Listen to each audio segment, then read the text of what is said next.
যে এই রান্নাটা কোনো দিন খায় নাই আসলে তার জীবন থেকে বড় একটা ভালো স্বাদের একটা টেস্ট মিস হয়ে গেছে আমার মনে হয়। কারণ এই মুগ ডাল না ভেজে কাঁচা মুগ ডাল দিয়ে এইভাবে পাঙ্গাস মাছের পেটি বা মাথা বা যে কোনো শরীরের অংশ মাছের দিয়ে যদি মুগ ডালের মুড়িঘণ্ট রান্না করা হয়, খেতে কিন্তু দুর্দান্ত লেভেলের স্বাদ হয়, এতটাই মজা হয়। এটা রুটি, পরোটা, সাদা ভাত, খিচুড়ি, পোলাও সব কিছুর সাথে যায়। এটার স্বাদ একদম অতুলনীয় হয়। আমি জানি না, আমি ছোলা বুট দিয়া করে দেখছি, তারপরে বুটের ডাল দিয়া করছি, মসুর ডাল দিয়েও করছি।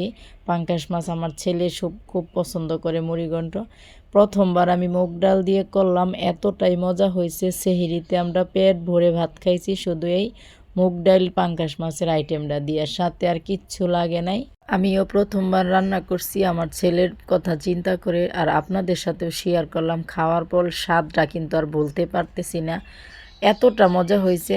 আর পরদিন ভোররাত্রে বা সন্ধ্যা রাত্রে খাবো, একটু রেখেও দিছি। এত পরিমাণ এত লেভেলের হাই লেভেলের মজা হয়েছে। আমার মনে হয় যারা যারা পৃথিবীতে এখন আছেন, মরার আগে হলে একবার হলেও এই রান্নাটা করে খাবেন। আপনারা যেটার সাথেই খান, রুটি, পরোটা, খিচুড়ি, পোলাও, সাদা ভাত, রুটি, সব কিছুর সাথে। আসসালামু আলাইকুম, Kohinoor mini kitchen and blog, সবাইকে স্বাগতম। সবাই কেমন আছেন? অবশ্যই আল্লাহর রহমতে ভালো আছেন, আমিও ভালো আছি। চমৎকার মজাদার হাই লেভেলের একটা নতুন রান্না নিয়ে চলে আসলাম কোহিনুর মিনি কিচেন ছোট্ট চ্যানেলে। তাহলে সবাই পাশেই থাকবেন, সাথেই থাকবেন, দেখতে থাকবেন। আমাদের বড় সাইজের একটা পাঙ্গাস মাছ আনছে, আমি অন্য ভিডিওতে দিয়েছি এর আগে। আমাদের 4-5 কেজি ওজনের একটা পাঙ্গাস মাছ আনছে। সেই মাছ থেকে বড় মাছের পিসও নিয়েছি, আর চাপার অংশ নিয়ে এইগুলা ভেজে আমি সুন্দর করে মুগ ডাল দিয়ে রান্না করব। মশলা মেখে হলুদ, মরিচ, ধনিয়ার গুঁড়া সব কিছু দিয়ে মাছগুলো আমি ভেজে নিচ্ছি। একটু বেশি ভাজবো না, মোটা মাছ তো, এমনিতেই একটু ভাজি শক্ত হওয়ার জন্য, নাহলে ভেঙে যাবে। মাছগুলো একের পর এক আমি সবগুলো মাছ অল্প অল্প করে দিয়ে ভেজে নিলাম। কাটা নাই, বুঝতেই তো পারছেন, বড় মাছ একদম মুরগির মাংসের মতন আর একদম নরম। সেই জন্য আর কি মুড়িঘণ্ট যেহেতু রান্না করব, আমার ছেলের খুবই পছন্দ মুড়িঘণ্ট। সেটা যেটার সাথেই খাক না কেন, আমাকে আনার পরেই বলছে মাথা দিয়ে কিন্তু আমাকে বুটের ডাল বা যেই ডালই হোক মুড়িঘণ্ট রান্না করে দিবা। মাছ ভাজা শেষ, আরেকটা কড়াইতে দিয়ে দিলাম আমি তেল পরিমাণ মতো। একটা তেজপাতা ছিঁড়ে দিয়েছি, একটা শুকনো মরিচ ছিঁড়ে একটু ভেজে দিয়ে দিলাম পেঁয়াজগুলো আমি হালকা ভেজে নিব, বেশি ভাজবো না। এরপরে দিয়ে দিলাম আমি তেলের মধ্যে 2টা টমেটো কেটে দিয়ে দিলাম। আর টমেটোগুলো কিন্তু আমাদের নিজেদের ক্ষেতের একদম ফ্রেশ টমেটো। একটু ভেজে নিয়ে টমেটোগুলো দিয়ে দিলাম আদা বাটা আর রসুন বাটা। এই কাঁচা গন্ধ চলে যাওয়া পর্যন্ত আমি 2-3 মিনিট একটু ভেজে নিব মশলাটা টমেটো তেল পেঁয়াজের সাথে।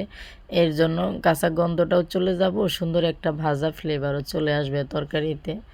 এখন দিয়ে দিলাম একটু লবণ। লবণটা দিলে টমেটোটা তাড়াতাড়ি একদম নরম হয়ে যায়, সেই জন্য লবণটা আগে দিয়ে একটু কষিয়ে নিলাম 2 মিনিটের মতন। এরপরে দিয়ে দিলাম পরিমাণ মতো হলুদের গুঁড়া, ধনিয়ার গুঁড়া, জিরার গুঁড়া। আমি কিন্তু সব মশলাই দিই, পাঁচফোড়ন থাকলে সেই মশলাটাও দিতাম, পাঁচফোড়নের মশলাটা না। আর দিয়েছি লাল মরিচের গুঁড়া। এখন এইগুলা দিয়ে সুন্দর করে আমি মশলাটা উপরে তেল ভেসে ওঠা পর্যন্ত তেলের মধ্যেই কষিয়ে নেব, তারপরে অল্প পানি দিব। আগে আমি তেলের মধ্যে কষাতে ভালো লাগে আমার।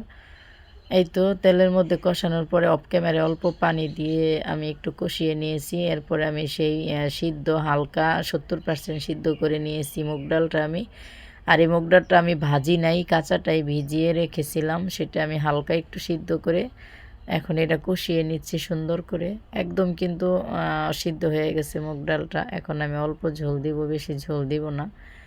কষানোর পরে আবার মাছটাও দিয়ে দিলাম, যেহেতু ঝোল বেশি দিব না, রান্নাটা প্রায় হয়েই যাবে তাড়াতাড়ি, সেই জন্য মাছগুলোও দিয়ে দিলাম।